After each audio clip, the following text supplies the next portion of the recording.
कुछ ऐसे भी साधक हैं जो संसार में रहते हुए और सांसारिक गुणों से परिचित होते हुए भी प्रश्न कर देते हैं। प्रश्न करना ठीक है, लेकिन उत्तर पाने पर उस पर चलना कठिन है। लेकिन फिर भी लोग या तो ज्ञानार्जन के लिए लेते हैं प्रश्न का उत्तर, या उस मार्ग पर चलने के लिए लेते हैं प्रश्न का उत्तर, या तो फिर वो जानबूझ करके प्रश्न का उत्तर लेकर उसे भूल जाते हैं। कुछ साधक लोग तुलसी की बात करते हैं, तुलसी की पूजा।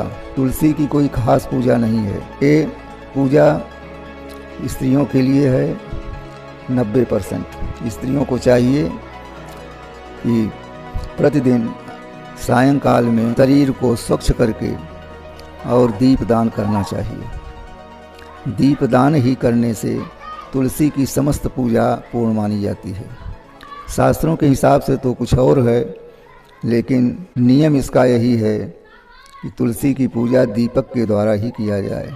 दीपदान करने से ही तुलसी माता प्रसन्न होती हैं, घर में समृद्धि लाती हैं, घर के परिवार वालों के जितने सदस्य हैं उनको ज्ञान प्रदान करती हैं, सतमार्ग का उपदेश मिलता है। तुलसी की पूजा केवल औरतों को ही करना चाहिए, क्योंकि वो भी एक देवी स्वरूप हैं।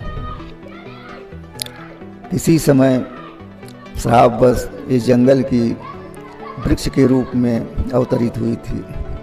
राक्षसों के द्वारा प्रताड़ित करे जाने के बाद कुछ दिन तपस्या करके उसके बाद पूजा और अर्चन के द्वारा इन्होंने विष्णु के स्वरूप पर चढ़ने का आशीर्वाद लिया। आज तुलसी सत्यनारायण भगवान को चढ़ता है, उनके सर पर बैठती हैं तुलसी, और भोग भी लगता है तो तुलसी दल ही के द्वारा लगता है। विष्णु का भोग या सत्यनारायण का भोग या किसी का भोग बिना तुलसी दल के भोग नहीं लग पाता। ये भाव का एक भूमिका है। हर नारी को शुद्ध होकर के, स्वच्छ होकर के ही तुलसी का दीपदान करना चाहिए। अगर वो स्वच्छ नहीं है तो उन्हें दीपदान करने का अधिकार नहीं है, ऐसा शास्त्रों का मत है। नारायण की सहज पूजा यही है कि हम उनका जप करें, भजन करें, उनके गुणों को गाते रहें। ऐसा जो परिवार करता है वो तत्क्षण से लेकर के और समयबद्ध तक उसे सुख की प्राप्ति होती है।